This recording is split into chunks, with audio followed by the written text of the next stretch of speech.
нали, то ще стане тирания. Не знаем.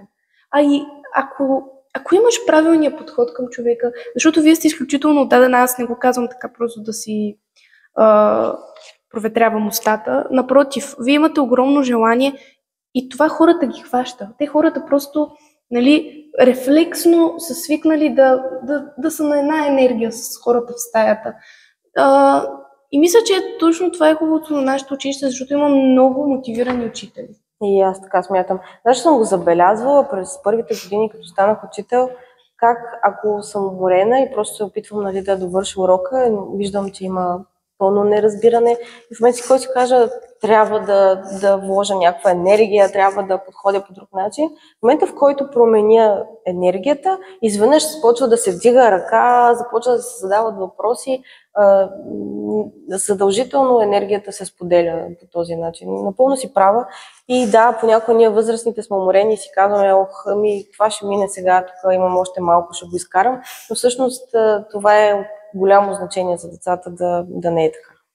Да, просто защото ние сме в една такава възраст, която сме енергични, а в момента, в който седнем и сме така, почти заспали. И мисля, че тук ще използвам тази дума, която възрастните не обичаме, инфлуенсъри, но учителите сме своеобразни инфлуенсъри, това го осъзнавам. Вие, като ви вземем телефоните 40 минути, ни гледате само нас. Реално госпожата какво облечена днес, какво казва, защо го казва, малките винаги, ако не си се боядисал на време, това е обръщат внимание и всичко, което правим, рефлектира по някакъв начин върху вас. И затова е много важно какво правим, какво казваме, защото без да искате, после повтаряте тези, дори без да осъзнавате, ги повтаряте и моделите на поведение. Така че задължително е един учител, колкото и неприятно да звучи, да е инфлуенсър в добрата гледна точка на тази дума. Да. Инфлуенсър е точно това. Показваш, демонстрираш пред публика. Имаш публика. Вие имате публика. Да. То доста хора публика. Да. Повече от някои инфлуенсъри в момента, които си купуват някакви последователи или така нататък. Добре. Значи, тогава какви исторически книги и филми бихте препоръчали на децата? Да им отворите желанието. Има просто деца, които не харесват историята, но пък така нещо, което вас ви е заинтригувало и бихте препоръчали да открои интерес? Зависи, тук много зависи. Историята е толкова необятно поле, периоди, исторически личности. Мен едно от първите неща, сега това е малко старо, не знам доколко ще подейства, но едно от първите неща беше, родителите ми много харесваха филма за Хан Аспарух.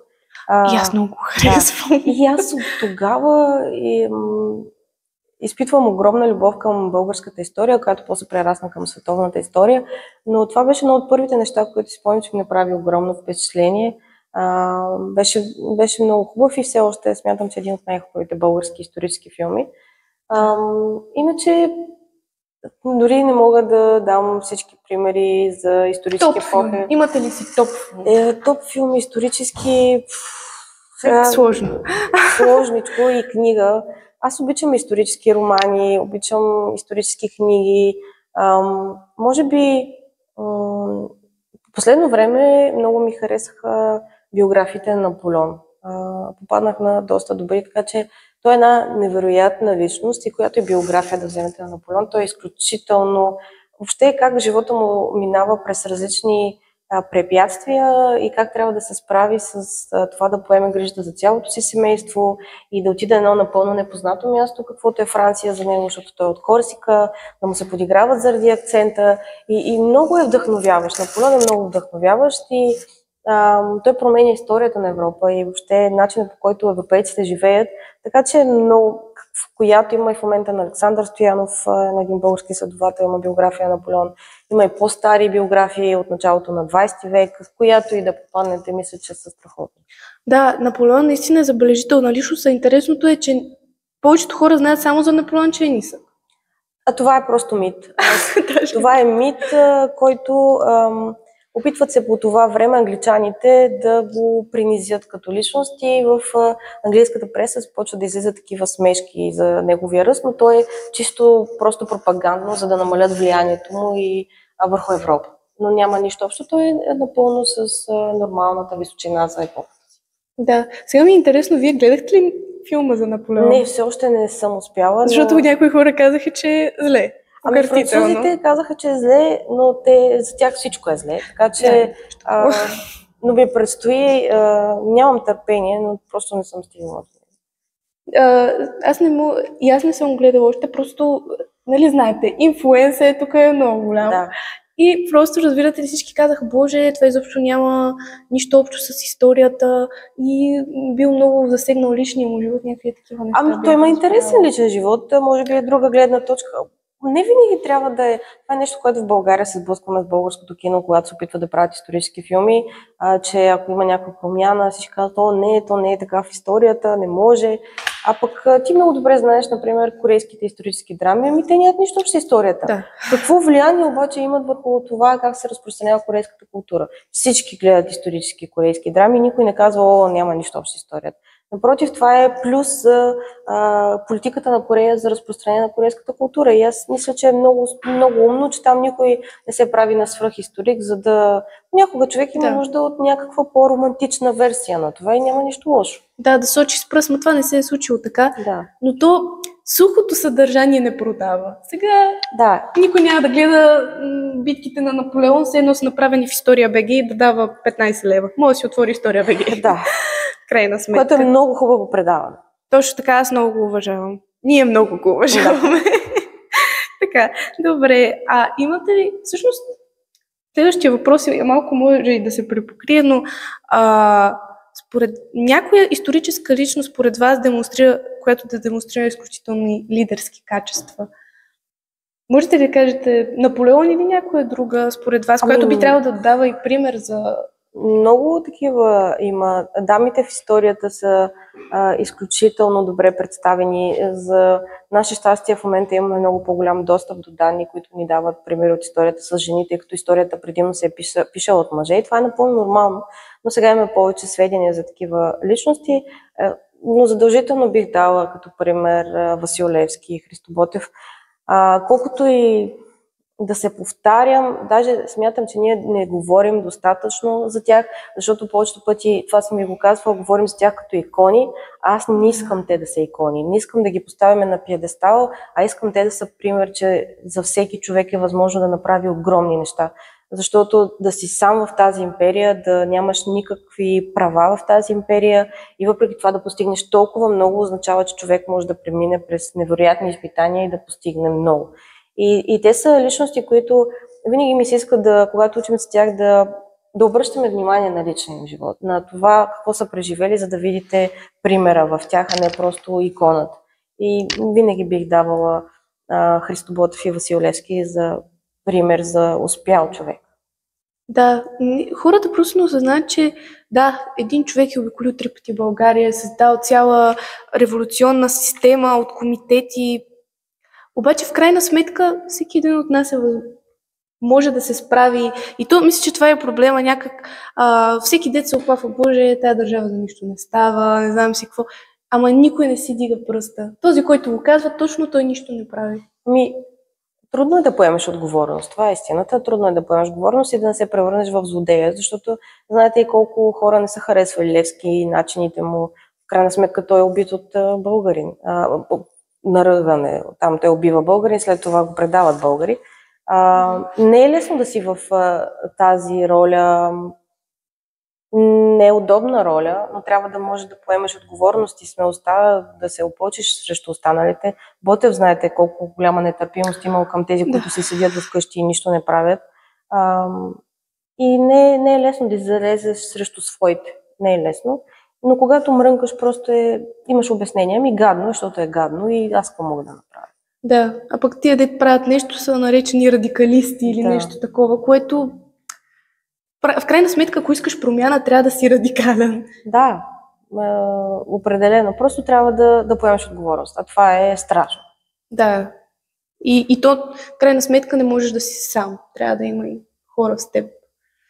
Добре, значи, а как всъщност балансирате преподаването на исторически факти с насърчаването на критическото мислене на ученици? Много лесно. Всъщност, ние постоянно трябва в историята да следим причинно-следствени връзки, да следим кое се е случило, защо се е случило, да направим анализ на събитията. Така че всъщност историята като наука, тя предполага критичното мислене.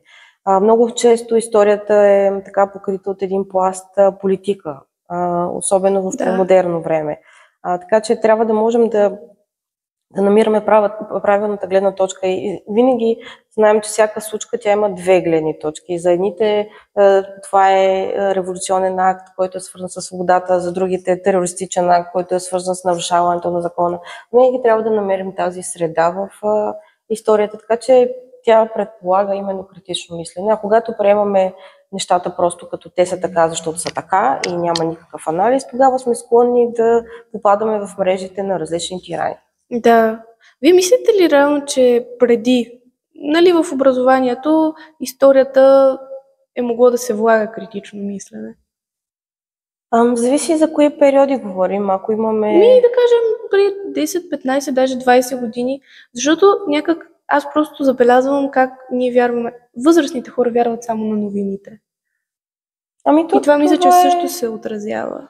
Това е част от начина, по който избираме да живеем. Дали избираме да живеем като задаваме въпроси или избираме да живеем да приемаме просто фактите.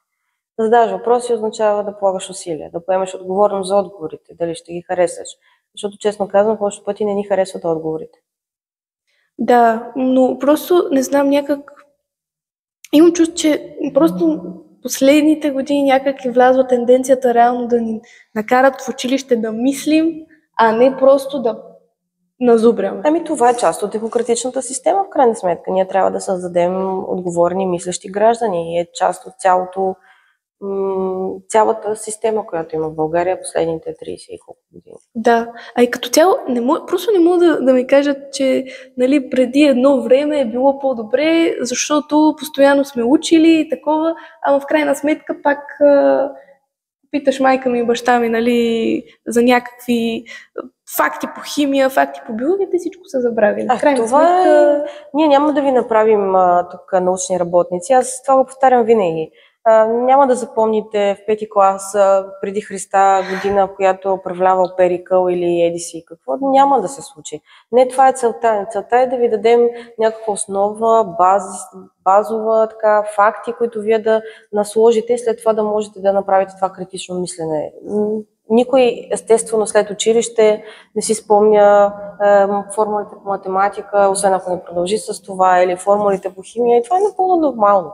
Но вие придобивате широк спектър от знания, които просто се преплитат и ви дават по-добра основа за бъдещия ви живот. Това е. Да, аз мисля, че това реално е красотата на това, да имаме възможност да учиме толкова много неща, а не просто... Защото човек, когато се задълбае само в една сфера и просто самият му поглед над цялата картина е различен. Да. Добре тогава.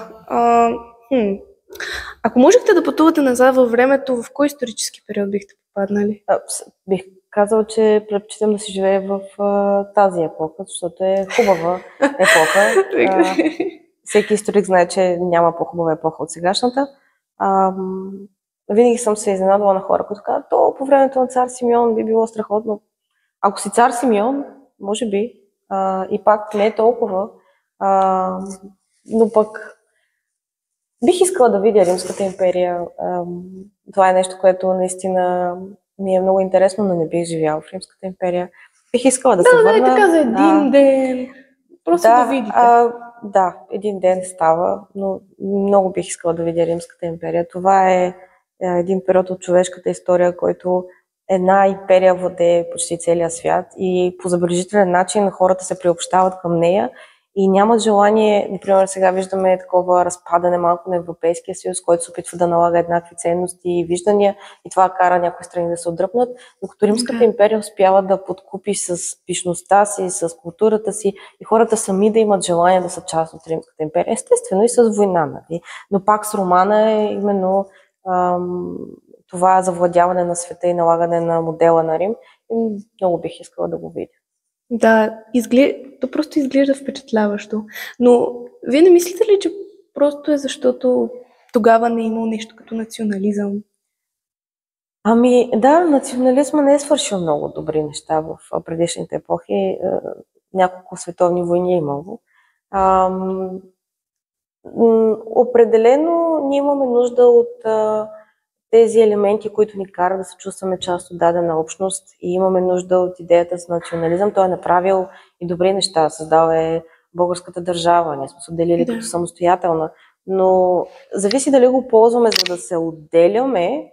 Това е много важно. Да отделяме едните хора от другите и да казваме, ние сме добри, пък другите са лоши, или го използваме, за да се приобщаваме и да казваме, ние говорим този език и имаме тази история и затова сме един народ и трябва да сме задружни. Зависи много как използваш и национализма, както и социалните медии. Да, защото ако според мен повечето хора се чувстваме, младото поколение имам предвид, се чувстваме по-скоро като граждани на света, а не граждани на България. Някак, защото виждаме всичко. Ние просто сме навсякъде, отваряме си телефоните и можем да идем в Германия. Да, даже, сега не знам това колко е прието да го казвам, ще го изрежем ако не, но нали, някакво, вчера в Германия са приели марихуаната за законна. И сме някакво, така ли? Просто е някакво, имаме достъп. Докато, колкото виждам моите баби, дядовци, те не могат изобщо да толкова далече Германия, пък Франция, пък за тях това е далечно място и те си българи и си живеят тук. И някак това според вас страшно ли е да почнеш да се приемаш по-скоро като част от света, а не част от... Не, и това си е нормално. Глобализацията създава съвсем други идеи за граници. Границите са много Границите отново са конструкт, който ние сме създали. Да. И от нас зависи къде се простират те. И те се изменят. Ако искате, някога Италия си е била Сицилия, Сицилия. Ако живееш в Сицилия, си сицилианец. И изведнъж имаме нова граница и тя е Италия като национална държава. Така че границите са нещо, което ние поставяме и те са постоянно променливи. Не е нещо, което някой е сложил и е на 100% непроменимо. Така че и сега по същия начин глобализацията води до промяна на тези граници, до всички, които говорим английски, сме една общност или които имаме европейска култура, защото няма как да се лъжим, че в Европа споделяме една култура и много по-добре ще се разбереш с други европейци, да имат еднакво мислене за свободата и за гражданството, докато ако отидеш в Азия, съвсем различно нещо ще срещнеш. Така че има нови граници, но те са напълно нормални. Да, аз си мисля, тук вече, например, да ида в Корея, това вече ми звучи нещо извънземно. Съвсем не в света, разбирате ли? И може би, то по-скоро не света, но граждани на Европа, защото все пак ние повечето тук споделяме еднакви ценности. Добре, така. Ами тогава малко да поговорим за учителстването ви.